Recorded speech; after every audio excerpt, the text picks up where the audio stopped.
Still too for the work, still too for the work, still too for. Now we're gonna start this dance off with a nice dreamy walk. Still too for the work, still too for the work, Zillions, still too. It's still too for the whole world. 10 toes down, chose my own words wisely. I poet like a bar. Tender, you spit like your cars. What's going on, y'all? Welcome back to another episode of the Two for the World show. On the platform where we create us is Actual Factuals. I'm your host, William Zillions. Following the events that took place on January 6th, the attack on our capital, it led me to ask a question. What is a coup? Now, according to Merriam-Webster, a coup is a sudden, decisive exercise of force in politics, especially the violent overthrow or alteration of an existing government by a small group. Key characteristics here: sudden, violent, and illegal. According to History.com, some key coups throughout history would be Napoleon Dynamite. Holy shit, I keep saying that shit.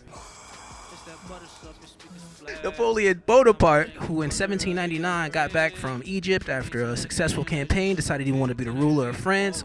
It took him 5 years to overthrow the government. Another would be by this Spanish general named Francisco Franco, El Cadillo, with the help from Nazis and fascist Italy and also the Catholic Church.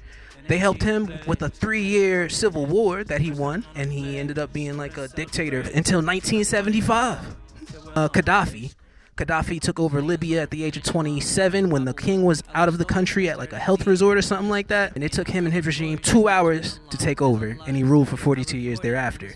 Now in America, coups are highly illegal. The actions and activities, the organization, all of that stuff that took place for these Trump supporters to come together and attack our capital, completely illegal. According to Cornell Law School, Title 18 U.S. Code 2385, which says, whoever knowingly or willingly advocates, abets, advises, or teaches the duty, necessity, desirability, or propriety of overthrowing or destroying the government of the United States or the government of any state, territory, district, or possession thereof, or the government by any political subdivision therein, by force or violence. And this paragraph really gets interesting for me because the language gets much more descriptive about what they won't tolerate. Whoever with intent to cause the overthrow or destruction of any such government prints, publishes, edits, issues, circulates, sells, distributes, many months later, or publicly displays any written or printed matter advocating shall be fined under this title, or imprisoned, or both, not for more than 20 years, and is ineligible for employment for the next 5 years after the conviction. Now, according to an article I read in CNN Political,